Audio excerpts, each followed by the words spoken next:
Cheshire, but he will be playing for the Atlanta Falcons when we come out of their bye in a week's time. And that's Desmond Ridder, NFL Network reporting that he will start against the Saints in Week 15, and that's been confirmed. So it's going to be the Desmond Ridder show. Yeah. What does this do fantasy-wise for the Falcons? I don't know that it does anything, to be honest with you. First off, I'm happy for the kid, by the way, and my buddy AJ Vaynerchuk, who is one of the guys that runs Vayner Sports. That's their guy, Desmond Ridder. So shout out to my guy AJ. Thrilled for him, thrilled for the kid.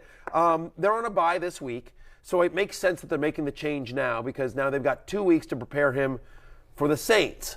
And so I think it's like, I don't know that there's I think it's a bigger NFL story than I think it is a fantasy one because it's a run-heavy offense and they're facing the Saints, who we expect to have Marshawn Lattimore back then. And you just sort of think about the fantasy football schedule. Like, I don't mind picking up in a 2-quarterback league, a dynasty league, a superflex league, something. I mean, he's already rostered in a dynasty league, but you're in a 2-quarterback league, a deep league, a superflex league, you're desperate at quarterback. I don't mind it because we expect there to be some rushing upside here. But, like, next week is Week 15, the first week of the playoffs in most fantasy leagues. And so if you're in the playoffs, chances are you have solid quarterback play. Are you really going to start Desmond Ridder without having seen him in the first week of the playoffs against the Saints? You're not. No. And I think, look, this Saints defense is good. It's shown that it's good. They held the 49ers to 13 points. They held Tom Brady to nothing, basically, for 3.5 quarters. So with Lattimore back, I think that this Saints defense, it's not one that you want. I think the Saints at -4.5 in that game are a bet. I think that'll close like 6 or 7. And again, you just think about this Falcons offense that's 31st in passing yards per game and 31st in pass attempts per game. Like, it's a very run-heavy offense. I don't suddenly think, oh, now all of a sudden Drake London's going to go off or something like that. No Kyle Pitts. You're not going to want anyone in Atlanta other than maybe Cordero Patterson. I expect them to continue to be run heavy. And so I don't mind if you want to stash him in a deep league and see what you get out of him. But no, I think it's a bigger NFL story than it is necessarily a fantasy one. Yep. You don't really want any Falcons, but you do want some Jags if Trevor Lawrence plays against the Titans on the weekend. And he has said that he expects to play with that, with the gruesome injury that turns out to be not so serious. So it looks like Trevor Lawrence is going to play, in which case you're starting Christian Kirk, Travis Etienne, who was in Keep It Open or closes out for us yesterday. Obviously, you're starting him as well. Yeah, I mean, just so you know, it is love-hate day, so I'll tell you that Christian Kirk made my love list. Travis Etienne made my hate list. But as we talked about yesterday on Keep It Open and Closing Out, there are 6 teams on a bye. I don't know that you have the luxury or the depth to bench Travis Etienne. Love-hate always about expectations. I'm lowering expectations for Travis Etienne, but I'm still, which is why he makes the hate list, but you're still keeping it open a little bit there in terms of probably playing him, just lowering expectations. Good news there on Trevor Lawrence, who missed practice Wednesday. Yes, Tennessee, again, they allow the 4th most fantasy points to opposing quarterbacks this season. They're giving up the 4th most passing yards per game over the last month. Maybe that secondary is one of the reasons why John Robinson is no longer with the Tennessee Titans. I don't know. They were in first place despite their secondary woes. I don't know. I'd have kept John Robinson if I was the owner of the Titans, but you know what I am? Not the owner of the Titans, so it's not my call to make. You know what we are? We're a football show, and the Denver Broncos are one of the 32 teams in the NFL. They're a football team. We have to talk about them. Cortland Sutton has a hamstring injury. He's unlikely to play. They're playing the Kansas City Chiefs. That's going to be an ugly, ugly game. What does this mean fantasy-wise? I mean, it's good for Jerry Jeudy. It's good for Greg Dulcich. Yeah, maybe. Again, we talked about this fact, how the Chiefs are one of the teams in the NFL that teams throw against the most, which makes sense. It's just a stat to tell you what you already know, is that the Chiefs scored a lot of points and teams often have to play catch-up against them as well. And so Dulcich is kind of interesting. He's a top 10 fantasy tight end for me. 35% target share for him last week, or actually 38%, I'm sorry. Misread my number here. And look, you think about last week, 85 yards. No Cortland Sutton here. I'm not the biggest Jerry Jeudy fan. I mean, yes, he's had at least 60 yards in each of the past 3 healthy games. So he's wide receiver 26 for me. I think he's more floor than upside. He's uninspiring, Jerry Jeudy. He is uninspiring as well. Again, week 6 teams on a bye, you may need to. It is a decent matchup. I mean, I will say that the Chiefs allow the 4th most fantasy points to opposing wide receivers. I'm not excited about starting Jerry Jeudy. I guess he's usable. They're 9.5-point dogs, so they should be throwing. They should be throwing. They're going to be throwing with Russell Wilson. It's whatever. Jerry Jeudy is a usable wide receiver 3. He just, to your point, I think uninspiring is the perfect word for him. But I do think Dolce is kind of interesting here as a top 10 fantasy tight end based on what we saw last week. Let's go to a more inspiring team, my New York Jets, and Michael Carter. You know what's interesting? I want to give you credit here. Because you jump around. You are a fantasy kangaroo. You are a betting kangaroo. You are BK. Yeah, you BK. You're like, that's a good nickname for you, is BK. Like, you're a betting kangaroo because you sort of like, you bounce around from team to team to team. Like, you don't really have any loyalty. No. Like a true degenerate. You just sort of like, who's making you money? That's my team this week. You know what I mean? Like, if you could show up, you know, if Baker, you could show up in a Baker Mayfield Rams jersey tomorrow morning. If he ends up going off tonight, because there's a chance he may actually start tonight. We can talk about that in a second. But so you're like this betting kangaroo that you sort of bounce around. We need to get you a pouch too. I want to get you a pouch. Maybe I'm just thinking that this is, just so you know, this is what it's like to be in a meeting with me. This is how annoying it is. It's like so unbelievably annoying because I just sort of bounce around all over the thing. But let's peak hockey. Our upcoming character, Peacocky, the drunk cousin of the actual NBC Peacock, needs a buddy. He can't be alone. He can't be a friend. So he needs like the betting kangaroo, which is like you. It should look like you. Can we get it like you? And he wears a bunch of, every day he's in a different jersey.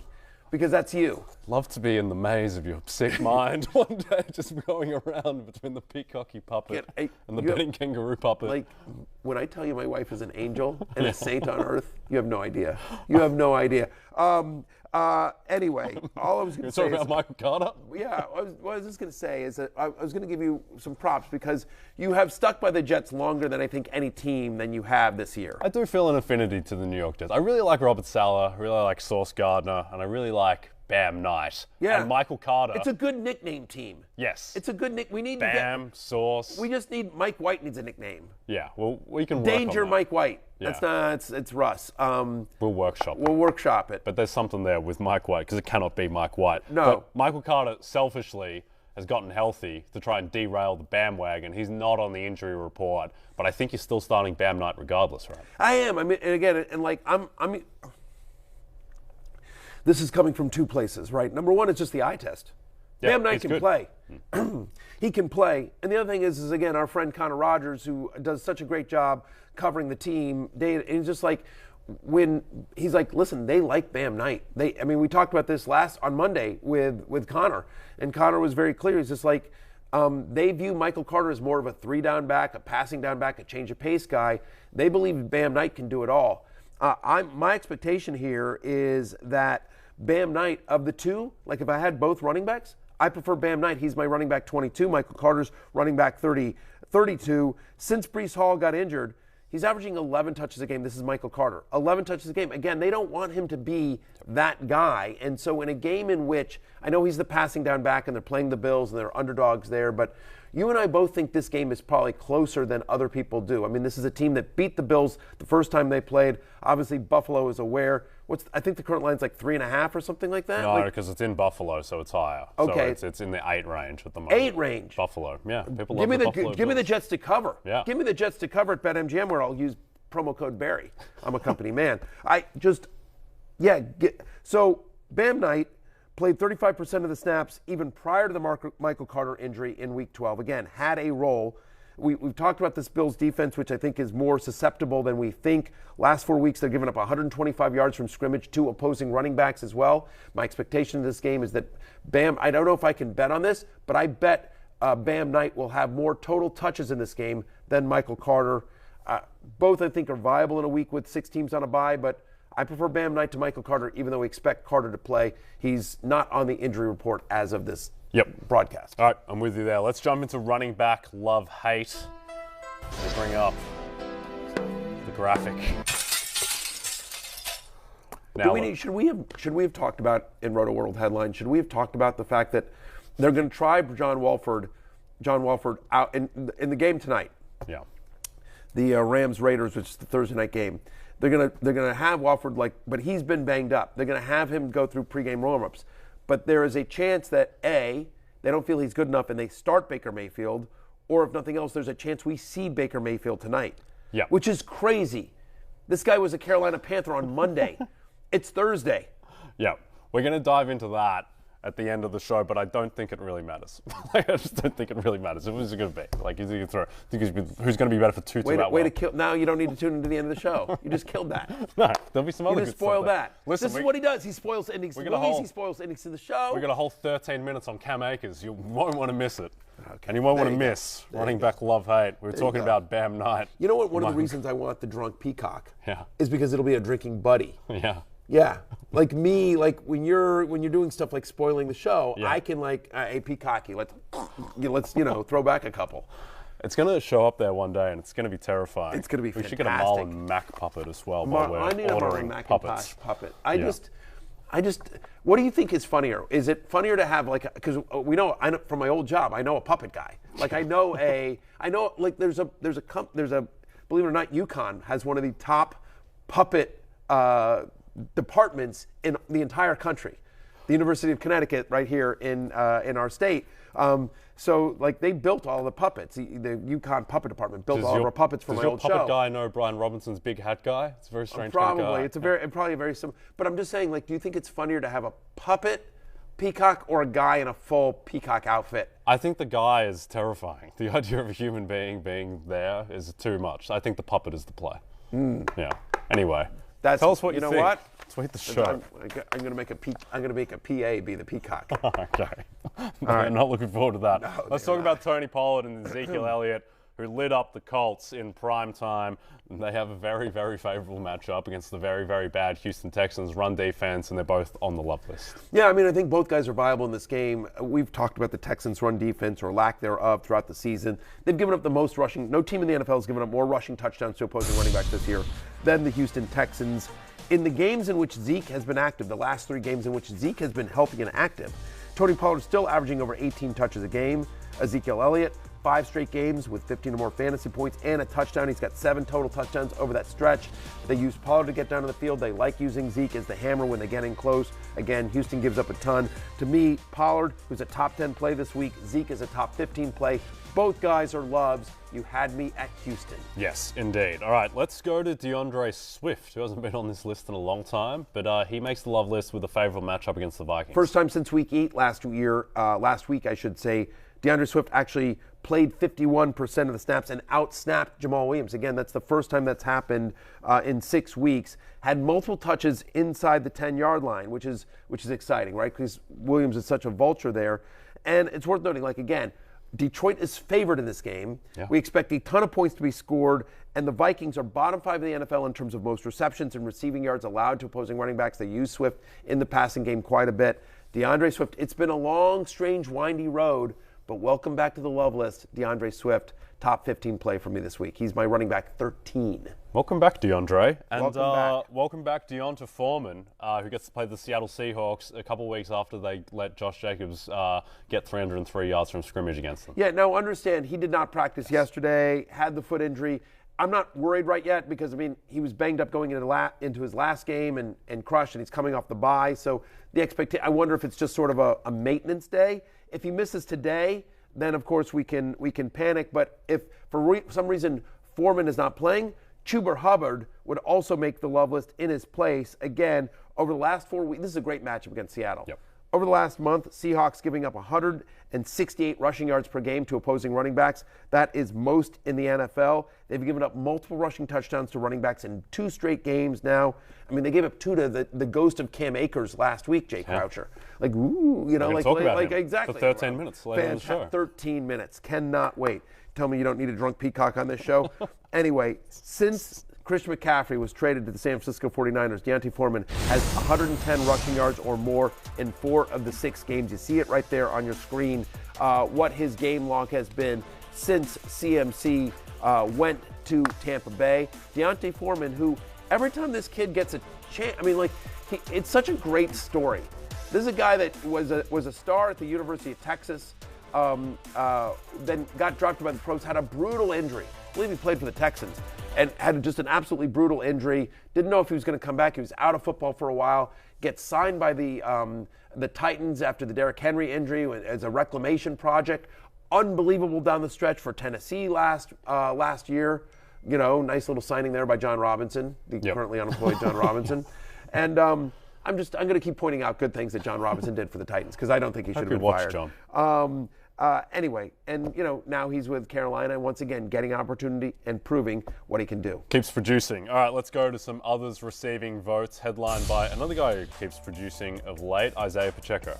Pacheco's getting the work. He's had 4 straight games with 15 touches or more. Broncos allow over 100 rushing yards to running backs. 4 of the last 6. We expect Kansas City to be up and up big here.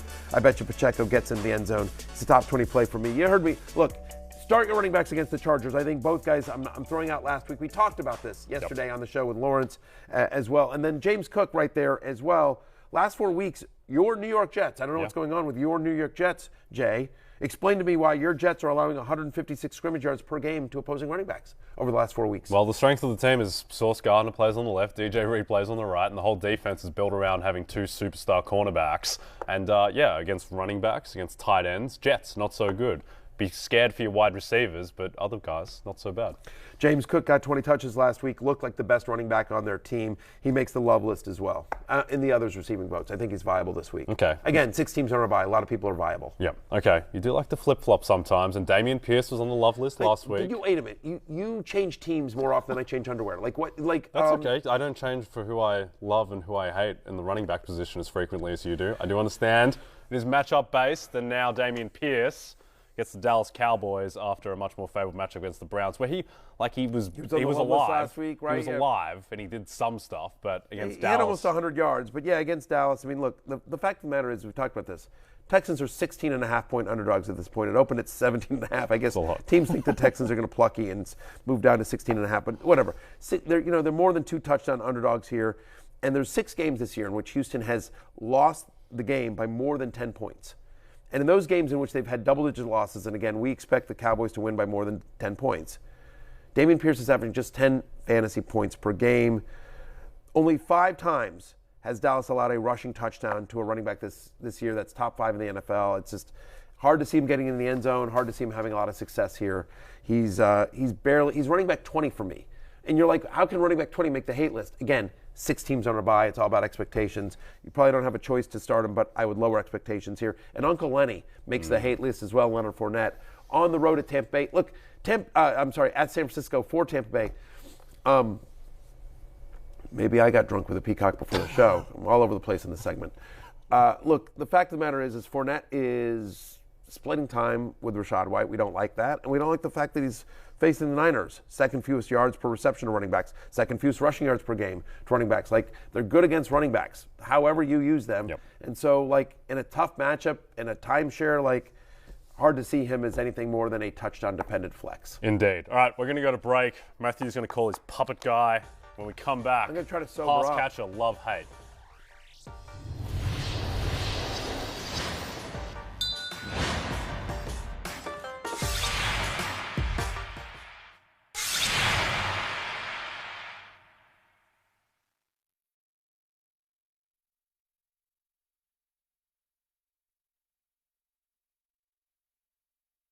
Hey, it's Matthew Berry from NBC Sports and Rotoworld.com. Just want to thank you so much for watching what you just watched, or at least being too lazy to click out of it after the autoplay just kept it going. So either way, thank you so much for just letting it scroll by your screen. And now I'd like to ask you respectfully,